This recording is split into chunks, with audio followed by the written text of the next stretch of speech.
AI is incredible. It can teach you how to fry an egg and even write a poem, pirate style. Yarr! But it knows nothing about your work.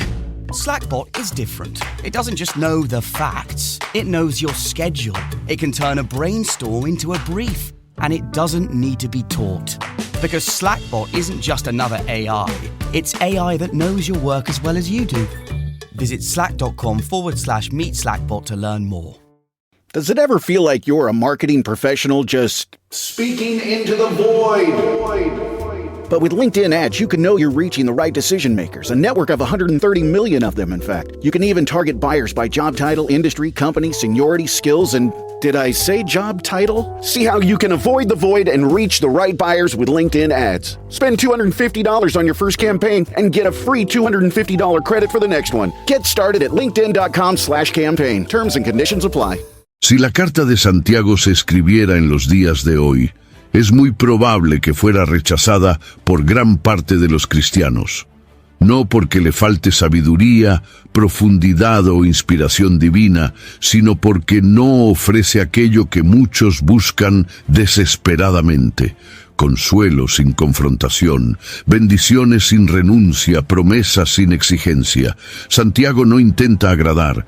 Él no acaricia el ego religioso. Él rasga las máscaras con palabras afiladas, denuncia la fe sin obras, expone el favoritismo disfrazado de amor cristiano y llama adulterio a la amistad con el mundo.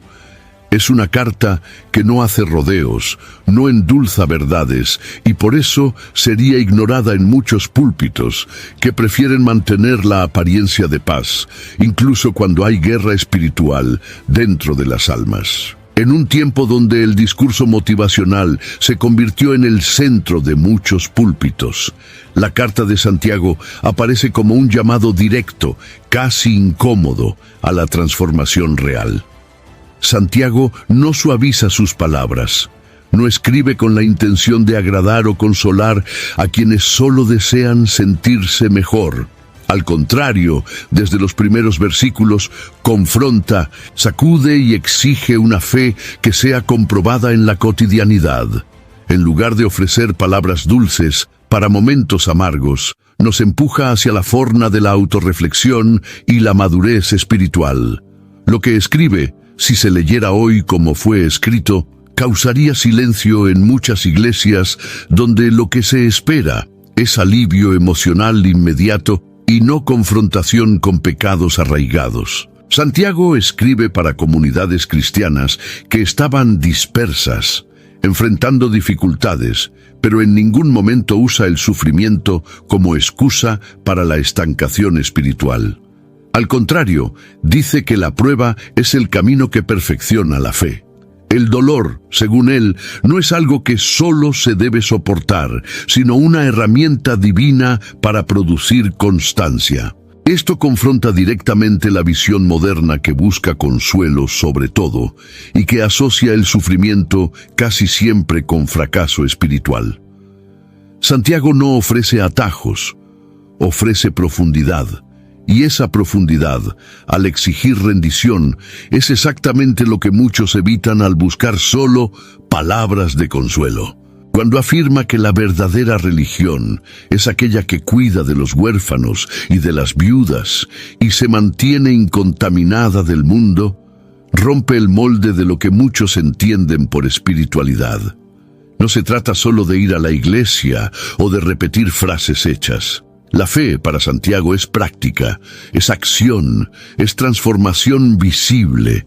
Y este tipo de fe, cuando se exige en los días de hoy, suele ser descartada como legalismo o religiosidad fría. Pero lo que presenta es en verdad el cristianismo en su forma más viva y auténtica. Si la carta de Santiago se leyera hoy, sin filtros, sin adornos, solo como está, muchos la ignorarían. No tiene la suavidad de los salmos ni el lirismo de las palabras de Jesús en Juan, pero tiene una espada afilada que corta el orgullo y expone la fe fingida. Su lenguaje no masajea el ego, lo confronta, y tal vez por eso tantos creyentes modernos prefieren buscar pasajes que reconforten, en lugar de aquellos que exijan cambio. Es más fácil llorar escuchando una palabra que dice, todo va a mejorar, que arrodillarse quebrantado frente a un texto que grita, ¡cambia! La verdad es que Santiago sería visto hoy como alguien demasiado duro, radical o incluso sin amor. Pero el amor que no confronta, no transforma. Y Santiago amaba tanto a los hermanos de la fe que no dudó en llamarlos adúlteros espirituales, hipócritas y omisos, siempre señalando hacia el camino de la santidad práctica. La incomodidad de sus palabras es, en verdad, una invitación urgente a la autenticidad que tantos evitan. Su carta, aunque desconcertante, es más actual que nunca. Santiago no solo cuestiona, denuncia una espiritualidad que se contenta con apariencia. Sus palabras exponen la fragilidad de una fe que no rebosa en actitudes. Mira a aquellos que se consideran religiosos solo porque asisten a reuniones, repiten jergas y conocen versículos de memoria y les dice con todas las letras que esa religiosidad es inútil. Para él, la religión verdadera no está en los labios, sino en las manos que ayudan, en los pies que caminan hacia el necesitado y en el corazón que se mantiene puro en un mundo corrompido. Su crítica no está dirigida a quienes están fuera de la iglesia, sino a quienes están dentro, participando de todo, pero viviendo poco de la esencia del Evangelio. Es profundamente incómodo darse cuenta de que, para Santiago, la fe que no actúa en favor del prójimo está muerta. Esto desmantela el modelo cómodo que muchos han adoptado, donde basta con creer para estar en paz con Dios. Santiago no niega la importancia de la fe, pero afirma que su evidencia natural son las obras. En un escenario contemporáneo en el que se evade la responsabilidad personal y se terceriza el cuidado al Departamento de Acción Social, la carta de Santiago nos devuelve al llamado personal de vivir la fe en gestos concretos de justicia y misericordia. El lenguaje de Santiago hiere el ego religioso al mostrar que es posible ser un conocedor de la palabra y al mismo tiempo estar lejos de Dios. Presenta la escucha pasiva como un engaño fatal. Escuchar la palabra y no practicarla es lo mismo que mirar en el espejo y olvidar la propia imagen. No hay elogio para quien solo escucha. Hay advertencia. Esto quiebra la lógica de que asistir a los cultos es suficiente. Denuncia la hipocresía camuflada en la frecuencia eclesiástica, desafiándonos a una espiritualidad que se refleja en las decisiones cotidianas. El mayor desafío es que Santiago expone que existe una religión que engaña al propio practicante. No habla de falsos maestros o doctrinas heréticas en este trecho, sino del autoengaño. Esto significa que es posible vivir años creyendo agradar a Dios, mientras está solo atrapado en rituales vacíos. Esta advertencia es de extrema relevancia en tiempos de redes sociales cristianas, donde hay mucha expresión pública de fe, pero poca evidencia real en el trato diario, en las elecciones morales, en las conversaciones privadas. Santiago apunta hacia el corazón de la incoherencia entre el hablar y el vivir. Esta denuncia podría parecer severa de más si no viniera acompañada de una dirección clara: practicar el bien, cuidar de los necesitados y mantenerse limpio de las influencias del mundo. Aquí no hay una teología complicada, sino una simplicidad que exige valentía. Y precisamente por eso es rechazada. Lo simple, cuando exige cambio, es más difícil de aceptar que lo complejo que solo entretiene. Santiago, a diferencia de discursos que giran en torno al bienestar personal, nos confronta con el peso de la responsabilidad de vivir la fe con integridad. Cuando Santiago afirma que la lengua es un pequeño miembro capaz de incendiar un bosque entero, él no está utilizando metáforas poéticas, sino revelando una realidad espiritual y emocional devastadora. La boca para él es un termómetro del alma, y lo que sale de los labios de alguien revela de forma clara el estado del corazón. Esta enseñanza confronta una cultura en la que el hablar lo que piensa es exaltado, incluso cuando destruye. En tiempos de comentarios ácidos en redes sociales, de chismes travestidos de oración y de juicios disfrazados de preocupación, la enseñanza de Santiago resuena como un trueno. La lengua puede contaminar todo el cuerpo y poner en llamas el curso de la existencia. Lo más impresionante es que él escribe esto para creyentes, gente que ora, que alaba, que predica, pero que con la misma boca maldice al hermano. Santiago no tolera esta duplicidad. Él dice que de una misma fuente no puede brotar agua dulce y amarga. Es decir, quien usa la boca para glorificar a Dios no puede usar la misma boca para atacar, humillar o diseminar odio. Esta confrontación es dura, especialmente en ambientes donde el desahogo se ha convertido en excusa para la falta de dominio propio. Él está diciendo con todas las letras que si nuestra fe no ha alcanzado nuestra forma de hablar, aún no es madura. Tiago va más allá al decir que nadie puede domar la lengua. Esto no es una invitación al conformismo, sino una alerta a la dependencia de Dios. Es como si dijera, por sí solo, continuarás hiriendo a personas con tus palabras, pero si eres guiado por el Espíritu, tu boca será fuente de vida.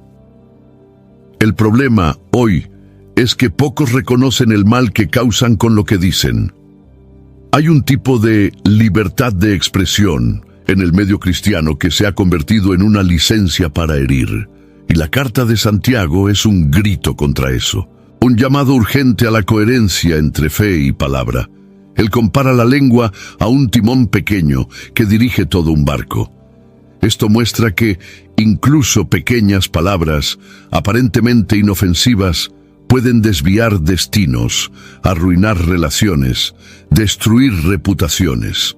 ¿Cuántas familias han sido desgarradas por una frase maliciosa? ¿Cuántas iglesias se han dividido a causa de comentarios sin freno? Santiago sabía del poder de la palabra y por eso clama por vigilancia y sabiduría al hablar. Ante esta advertencia queda una pregunta silenciosa que resuena dentro de cada uno. ¿Cómo hemos usado nuestra boca? ¿Cuándo fue la última vez que nuestras palabras sanaron en lugar de herir? La carta de Santiago nos llama a una reforma en el lenguaje, a un compromiso con la edificación. No se trata solo de evitar palabrotas, sino de rechazar toda palabra que no traiga gracia, verdad o amor. En un tiempo en el que todos quieren hablar, pocos quieren callar para reflexionar, y esta es una de las mayores urgencias espirituales de nuestro tiempo. Tiago no trata de suavizar una verdad que muchos prefieren ignorar. La fe que no produce frutos es inoperante, sin vida. Él no está hablando de una fe teórica que se contenta con la ortodoxia doctrinal, sino de una fe que se revela en la práctica diaria, en las decisiones difíciles, en los gestos que cuestan mucho. En su carta llega a decir que creer en Dios por sí solo no es mérito alguno. Hasta los demonios creen y tiemblan. El verdadero cristianismo para él es visible. No se limita a la creencia interna, sino que se manifiesta en actitudes que reflejan el carácter de Cristo. El pasaje más conocido sobre esto está en Santiago capítulo 2, versículo 17, donde él afirma con claridad: la fe, si no tiene obras, está muerta en sí misma.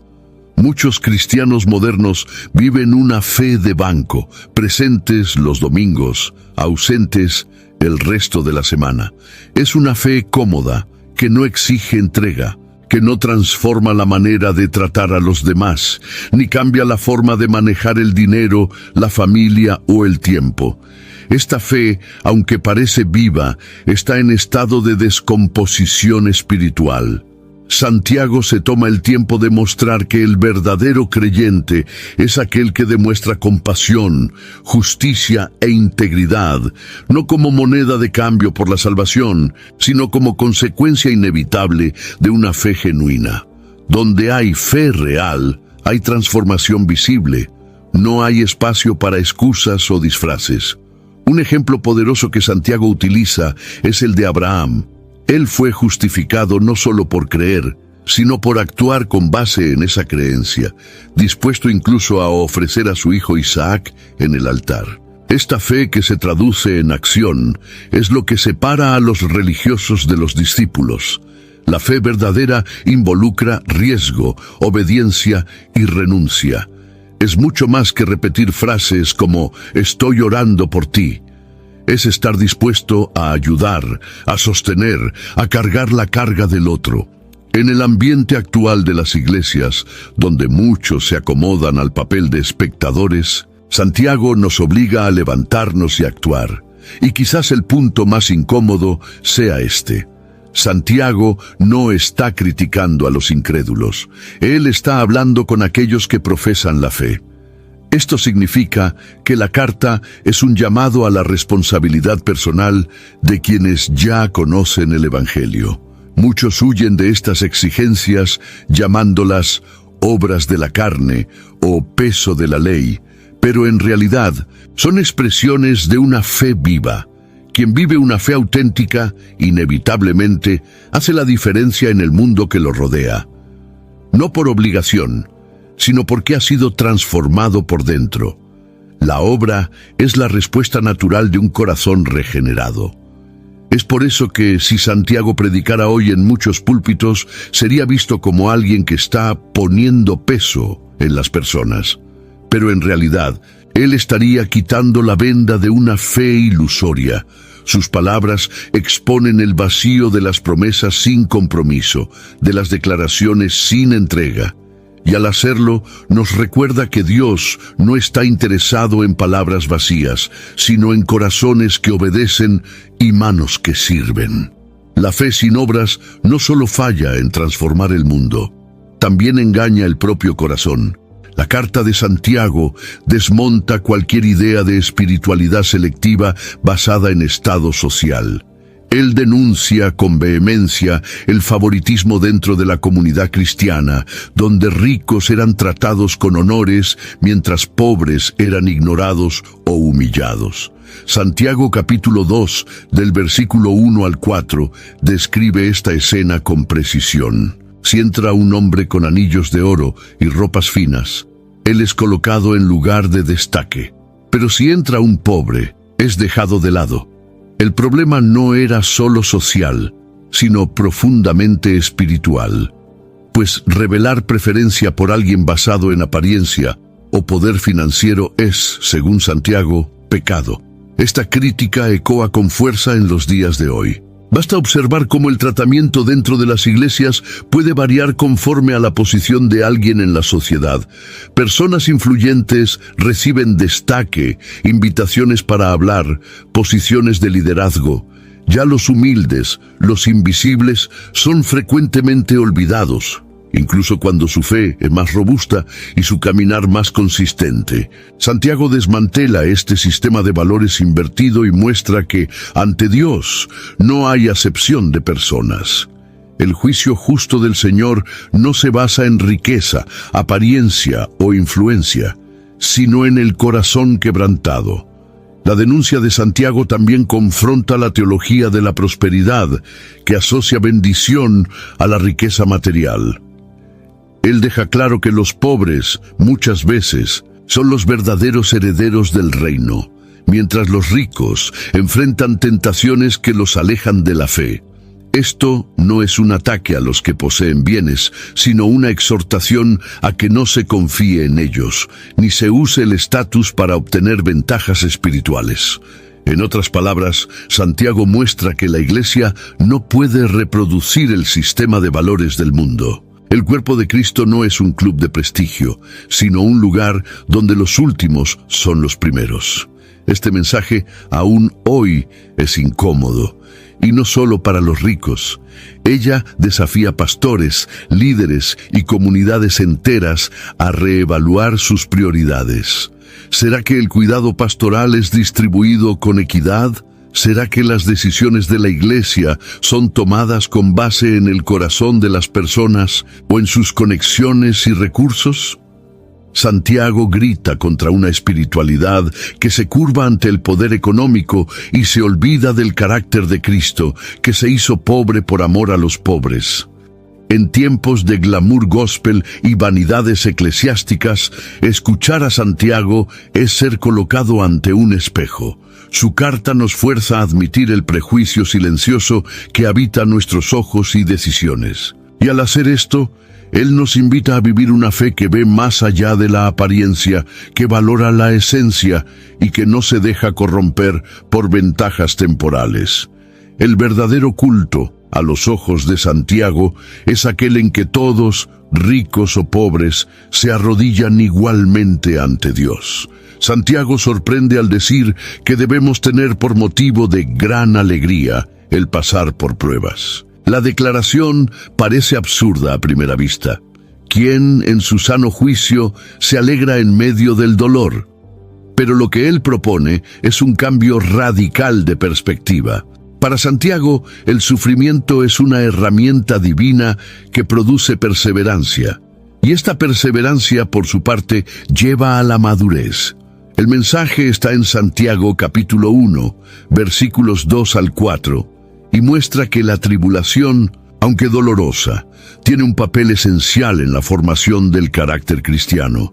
Él no dice que finjamos felicidad, sino que reconozcamos el valor espiritual de la lucha. Esta visión es prácticamente opuesta al discurso predominante en las iglesias actuales, donde se busca a toda costa el alivio inmediato.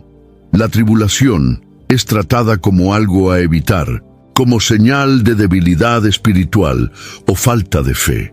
Pocos quieren escuchar que el desierto también es un lugar de crecimiento, pero Santiago no negocia la verdad. Él afirma que la fe solo se fortalece cuando es probada y que no hay atajo hacia la madurez. No se crece en la zona de confort, y esto incomoda profundamente a quienes buscan solo bendiciones y respuestas rápidas. Es preciso reconocer que esta paciencia de la que Santiago habla no es pasiva, no se trata de resignación, sino de firmeza. Es una resistencia activa que se niega a rendirse, incluso cuando todo parece contrario. Es fe en movimiento, sostenida por la esperanza de que Dios está trabajando, incluso cuando el silencio de Él parece ensordecedor. Santiago nos enseña que el tiempo de espera no es tiempo perdido, sino lapidación. Quien resiste, quien permanece firme, está siendo moldeado a la imagen de Cristo. Él también apunta hacia el ejemplo de los profetas y de Job, figuras que soportaron el sufrimiento con dignidad y fe. Estas referencias no son solo históricas, sino espirituales. Ellas muestran que la paciencia en el dolor es una marca de los siervos de Dios. En lugar de prometer caminos fáciles, Santiago nos invita a recorrer el camino estrecho, con los ojos fijos en la recompensa eterna y no en los resultados inmediatos. Y este es un mensaje que desafía el inmediatismo y el hedonismo de la fe moderna. El consejo de Santiago, tener paciencia en la tribulación, parece impopular, pero es uno de los mayores tesoros espirituales de la caminata cristiana. Él nos recuerda que la fe no sirve solo para los días buenos, sino sobre todo para los días malos, y que en medio del dolor existe un propósito mayor que se está realizando. Cuando entendemos esto, la prueba deja de ser una carga sin sentido y pasa a ser parte del proceso divino que nos conduce a la madurez.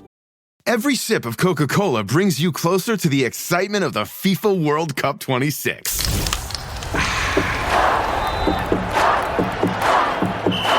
Because nothing compares to the joy. So grab a Coke and drink in the FIFA World Cup 26. No purchase necessary. 13 plus in 50 U.S. states and D.C. with a web-enabled device. Ends March 1st with 8 entry periods. Rules at CokeURL.com/soccerrules. La sabiduría práctica que Santiago comparte no es fruto de especulación teológica, sino de una percepción aguda de la naturaleza humana y de los conflictos de la vida real. En Santiago, capítulo 1, versículo 19, él declara: «Todo hombre sea pronto para oír, tardío para hablar, intardío para airarse». En una sociedad marcada por la impulsividad, esta simple frase se convierte en un desafío casi imposible. El apóstol confronta directamente la tendencia humana de reaccionar antes de reflexionar, de hablar antes de entender y de airarse antes de discernir. Es como si él estuviera escribiendo directamente para los días de hoy, donde todos quieren tener voz, pero pocos quieren oír de verdad. En el ambiente digital, por ejemplo, esta exhortación suena como un grito de alerta. Las redes sociales han creado un espacio donde opiniones son disparadas como tiros, muchas veces sin filtro, sin empatía y sin conocimiento. La cultura del textón opinativo y de las respuestas inmediatas ha entrado también en la espiritualidad. Personas discuten doctrina, juzgan líderes y condenan hermanos con base en apariencias e impresiones. Santiago, por el contrario, nos invita a desarrollar la escucha profunda, aquella que se silencia para entender antes de juzgar. Y esto exige humildad, una virtud rara en los debates espirituales y relacionales de la actualidad. Pero Santiago no se limita a hablar sobre el escuchar. Él va más allá al tratar de la ira como un factor que bloquea la justicia divina. La ira humana, según él, no opera la justicia de Dios. Esto desmonta la idea de que todo sentimiento de indignación es legítimo o santo. ¿Cuántas veces usamos la santa ira como disculpa para actitudes destructivas? El apóstol señala que la ira, incluso cuando parece justificada, puede ser fruto del orgullo herido, de la impaciencia o de la falta de dominio propio. Ser tardío para airarse es, en verdad, un signo de madurez espiritual y autocontrol. Oír más y hablar menos también significa abrir espacio para la acción de Dios. Muchas veces, en el intento de resolver todo con palabras, dejamos de permitir que el Espíritu Santo conduzca los procesos. Un corazón que escucha más es un corazón disponible para ser moldeado. Un corazón que habla menos es menos propenso a tropezar, como Santiago mismo explica en otro pasaje de su carta. Y un corazón que se airea despacio revela que la fe ya ha alcanzado los rincones más difíciles del alma, aquellos donde la carne grita por justicia propia. La simplicidad de este consejo oculta una profundidad transformadora. Él no propone técnicas de comunicación, sino un cambio de postura interior. Un cristiano que practica esta tríada, oír, hablar con cautela y controlar la ira, se convierte en un agente de paz en un mundo en ebullición. Y este tipo de espiritualidad práctica es, sin duda, uno de los mayores desafíos que Santiago nos presenta. No se trata de cambiar el tono de la voz, sino de permitir que Dios cambie el tono del alma. Pocas cosas son tan peligrosas como la ilusión de que el conocimiento bíblico, por sí solo, es sinónimo de espiritualidad. Santiago desmantela esta idea al afirmar en el capítulo 1, versículo 22, «Sean practicantes de la palabra, y no solamente oidores, engañándose a sí mismos». Él denuncia un tipo de fe que se satisface con oír sermones, participar de estudios bíblicos y emocionarse con palabras profundas, pero que no se traduce en un cambio real de vida. Esta fe, aunque parezca viva, está atrapada en el engaño de la autoengrandeza espiritual. Lo más alarmante es el enfoque de Santiago. El engaño no viene de fuera, sino de dentro. Es el propio creyente quien se engaña al pensar que está bien con Dios solo por consumir contenido espiritual. Él compara esta actitud con alguien que mira en el espejo, ve sus fallas y pronto se olvida de lo que vio. Es un retrato de muchos cristianos que tras una predicación impactante dicen, Dios habló conmigo, pero siguen con los mismos hábitos, los mismos pecados y las mismas excusas. La palabra de Dios no fue hecha para ser admirada, sino obedecida. Esta desconexión entre oír y practicar genera un cristianismo superficial, donde hay mucha teoría y poca transformación. Las personas pueden conocer profundamente las Escrituras y aún así vivir vidas marcadas por la ira, la mentira, la codicia y la vanidad. Santiago denuncia esto no con frialdad, sino con urgencia. Él sabe que este tipo de vida engaña el propio corazón y crea una falsa seguridad espiritual. Y este es uno de los mayores peligros que amenazan a la iglesia moderna, el engaño de pensar que estar en la iglesia es lo mismo que estar en Cristo. Practicar la palabra exige disposición para cambiar, humildad para reconocer errores y valentía para obedecer. No es algo que sucede por inercia. Es una decisión diaria, muchas veces costosa, de alinear la vida con aquello en lo que se cree. La práctica es el termómetro de la fe verdadera. No importa cuántas veces alguien ha oído la Biblia ser predicada. Lo que importa es cuánto ha permitido que ella cambie sus acciones. La obediencia es el fruto visible de una fe genuina, y sin ella todo el discurso religioso se vuelve vacío. Santiago nos confronta con la verdad de que, si no practicamos lo que oímos, estamos solo construyendo castillos de arena espirituales. La tormenta vendrá, y solo aquellos que han cimentado sus pies en la obediencia permanecerán de pie. La palabra no es un espectáculo para ser visto, sino una semilla que necesita ser cultivada con seriedad. Quien no practica, traiciona el Evangelio con el propio silencio de sus acciones, y es exactamente ese silencio que Santiago denuncia con tanta claridad. Tiago cierra su carta destacando el poder de la oración, pero no está hablando de repeticiones memorizadas o frases elocuentes. Se está refiriendo a una oración viva, cargada de fe y conducta recta. En el capítulo 5, versículo 16, afirma que la oración hecha por un justo puede mucho en sus efectos. Esta afirmación lleva un peso inmenso, pues liga el poder de la oración a la vida del intercesor. Santiago no separa espiritualidad de integridad.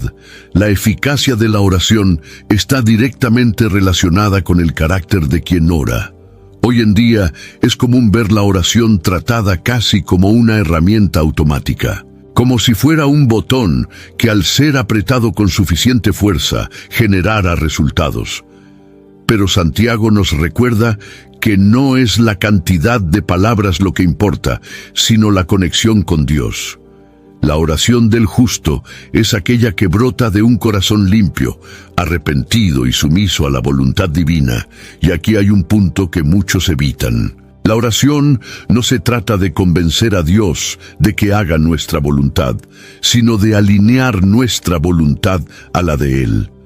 Al mencionar a Elías como ejemplo, Santiago muestra que no se trata de un poder reservado a figuras extraordinarias. Afirma que Elías era hombre sujeto a las mismas pasiones que nosotros, pero oró con fervor, y Dios respondió. Esto revela que el acceso al poder de la oración está disponible para todos los que viven en integridad y fe. No es exclusividad de líderes o ministros. Cualquier siervo que camina en rectitud y cree puede ver milagros sucediendo. El secreto no está en la performance de la oración, sino en la vida del orante. Pero esta enseñanza también es un llamado a la responsabilidad. Muchos piden milagros, pero desatienden la obediencia. Desean que Dios los escuche, pero ignoran el llamado al arrepentimiento. Santiago nos recuerda que la oración y la vida caminan juntas. El justo no es perfecto, pero es íntegro.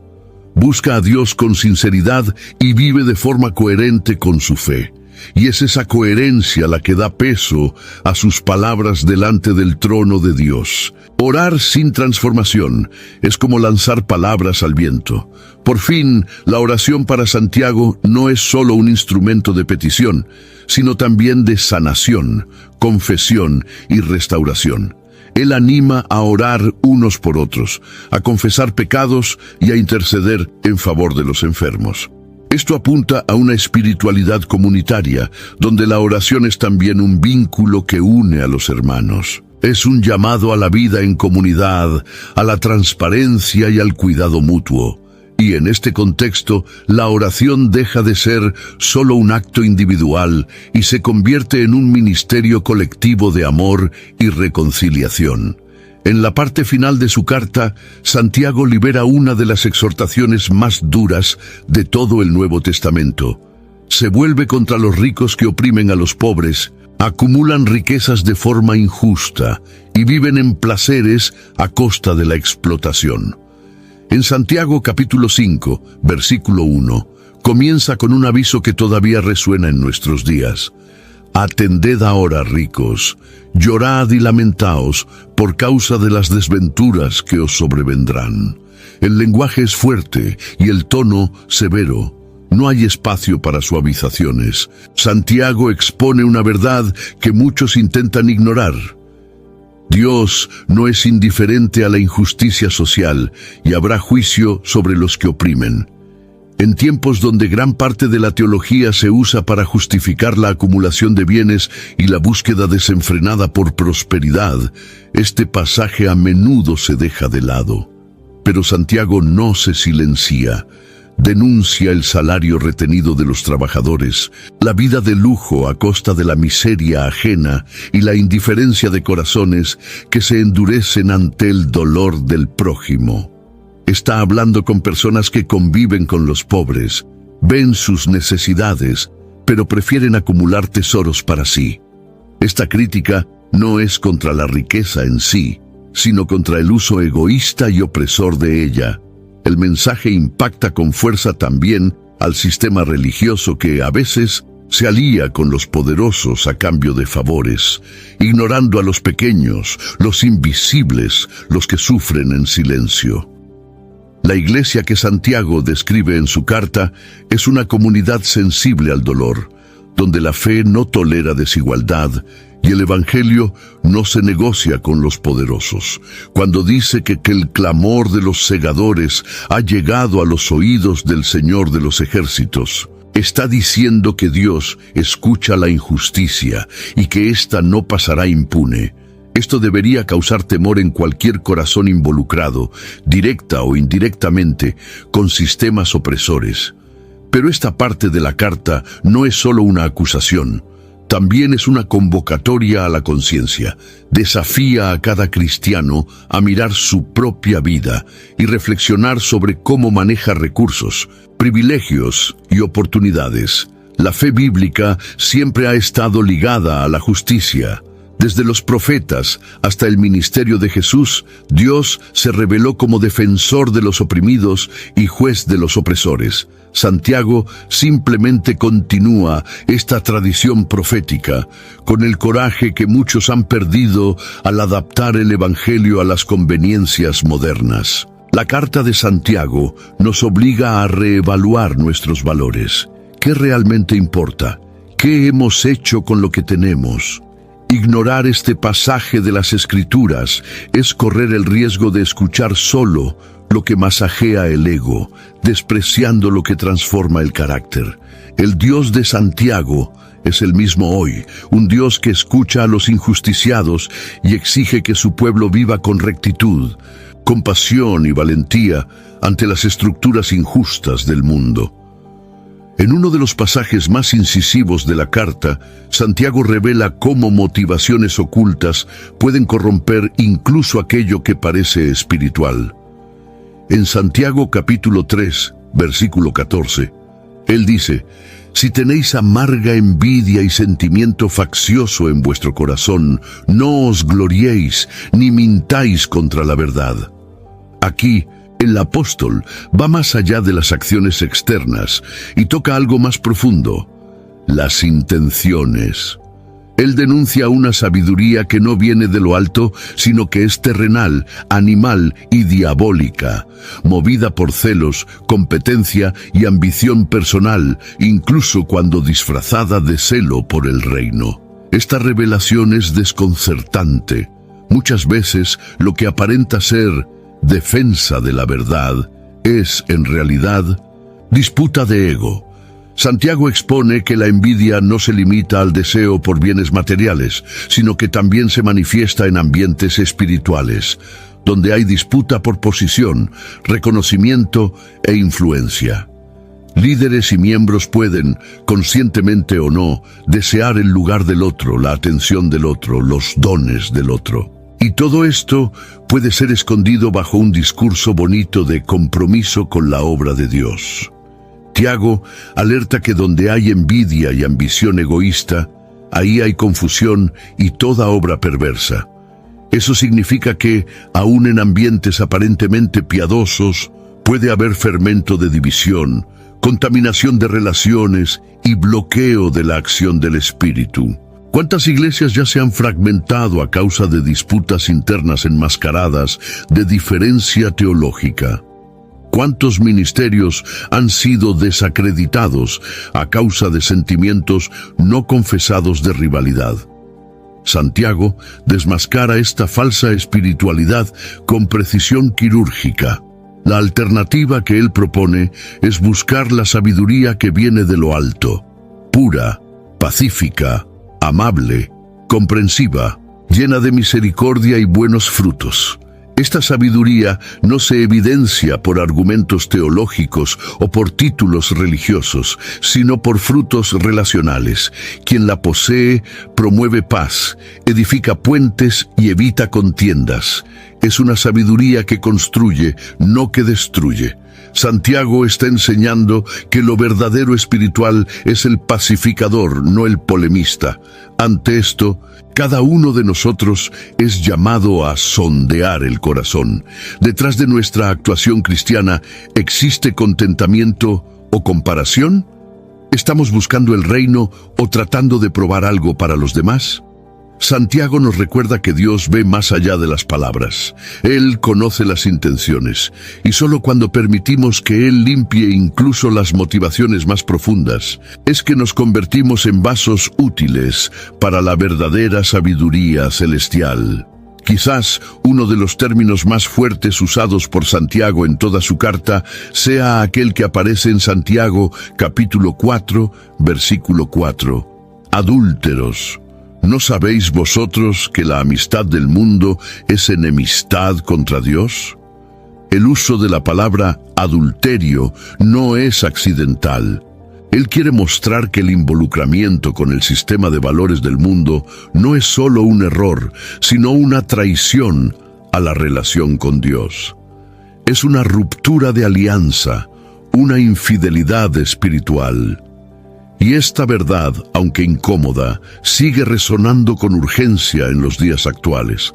La cuestión aquí no es tener contacto con el mundo, al fin y al cabo, vivimos en él, sino adoptar sus valores, moldearse a su lógica, buscar su aprobación. Santiago habla contra una vida dividida, un pie en el altar y otro en la cultura secular, tratando de agradar a Dios y al mismo tiempo ser aceptado por el sistema.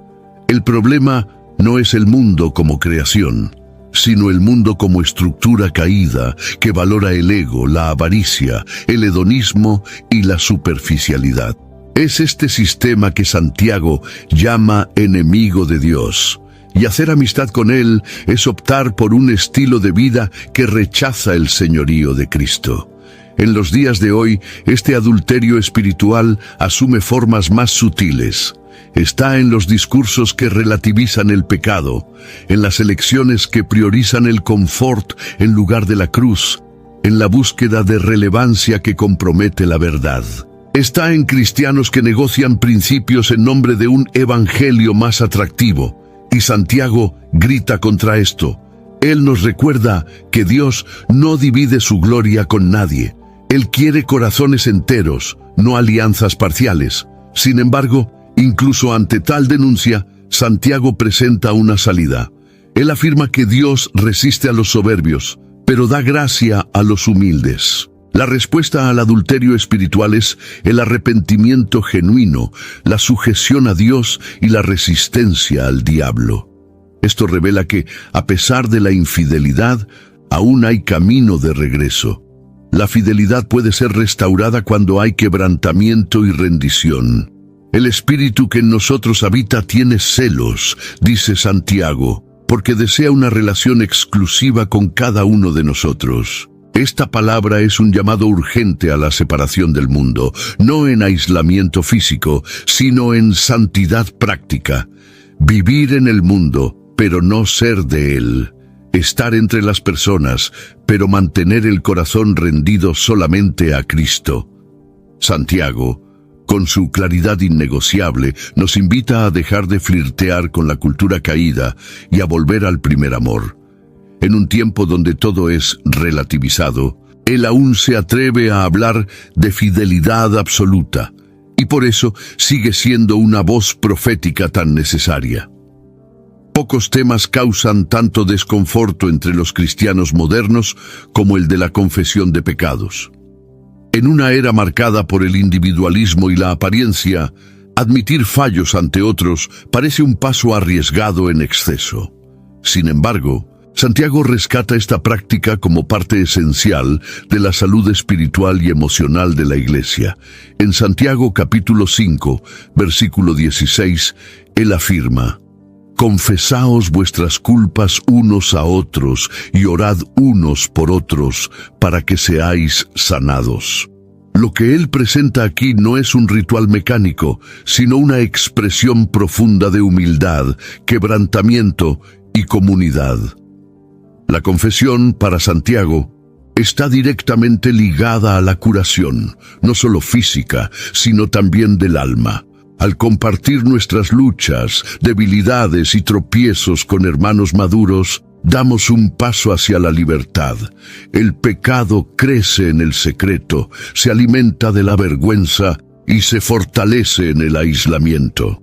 Al traer luz a la oscuridad, debilitamos sus raíces.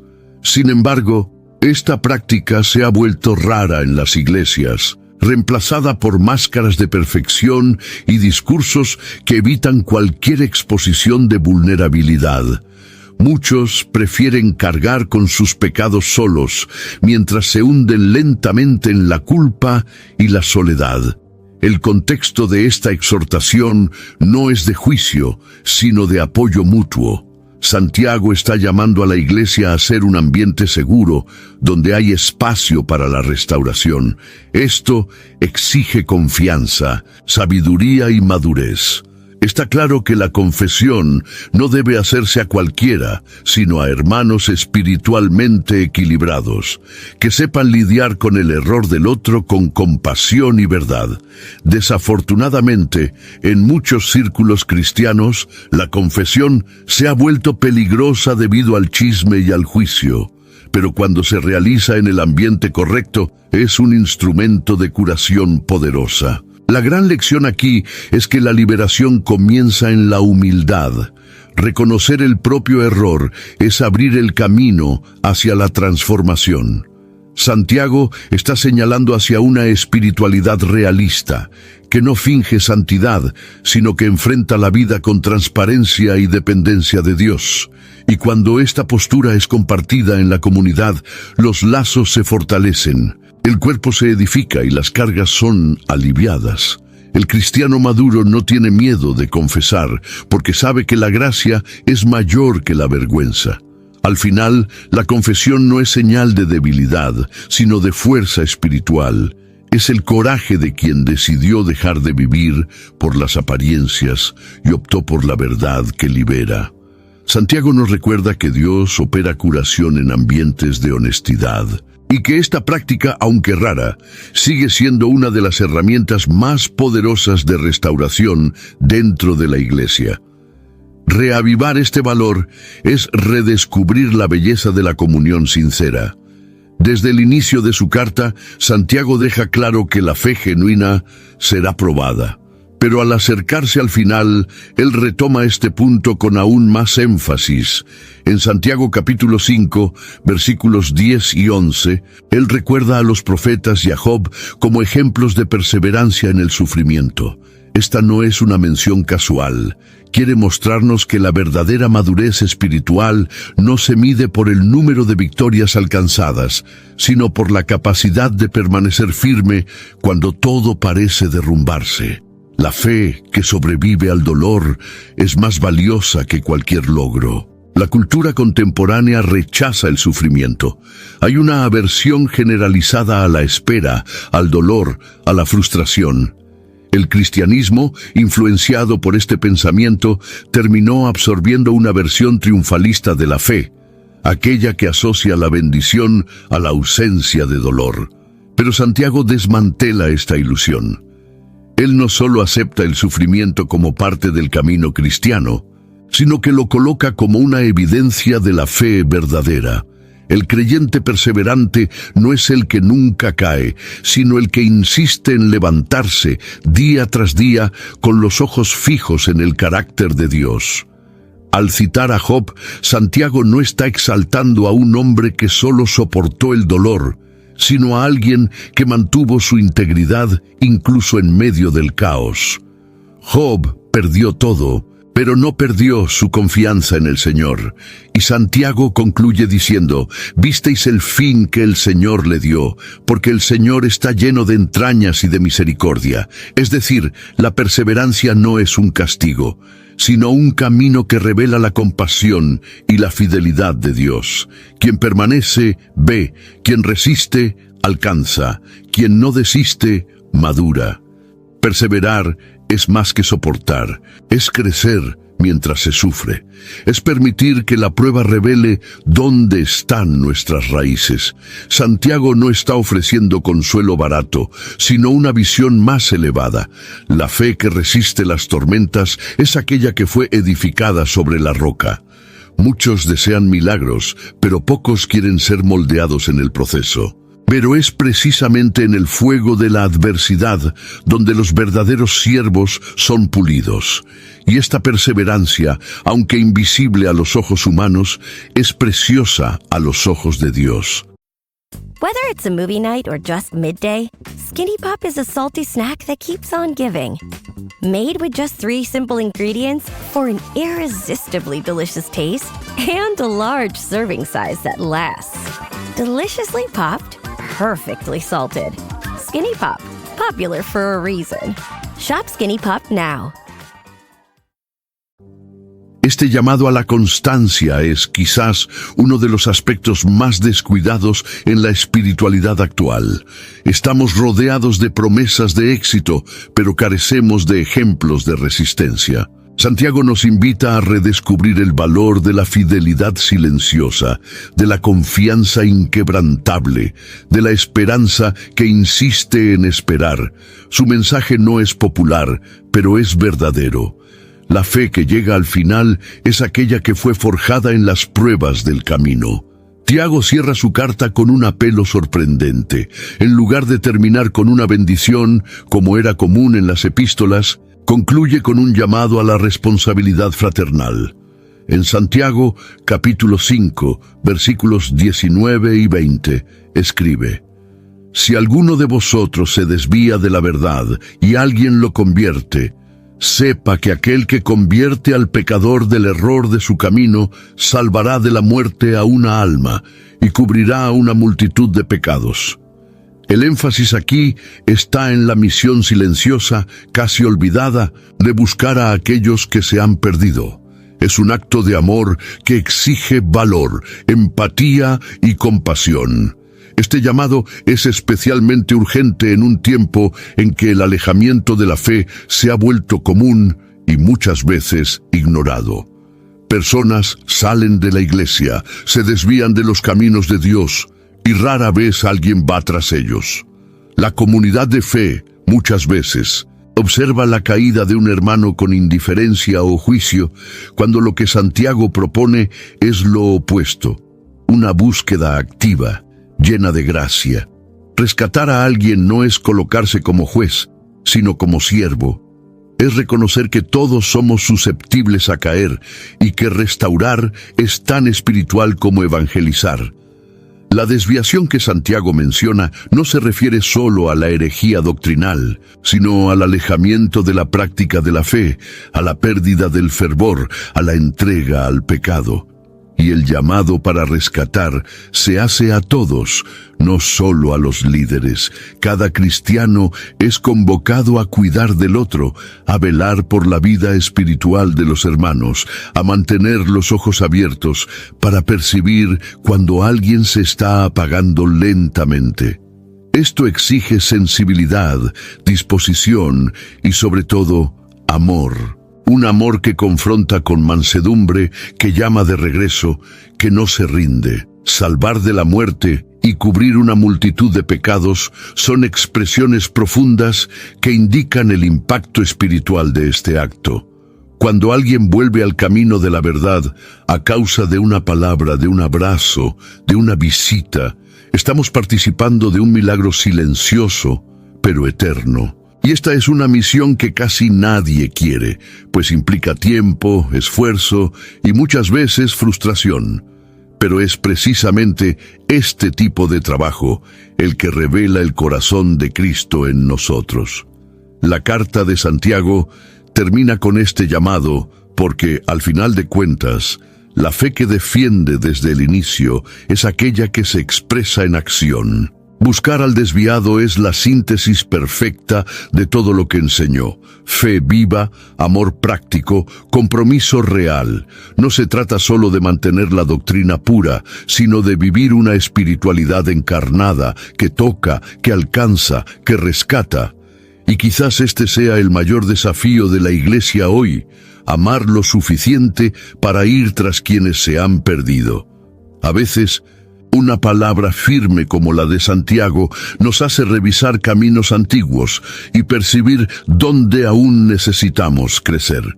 Si algo aquí ha despertado reflexión, deja tu comentario.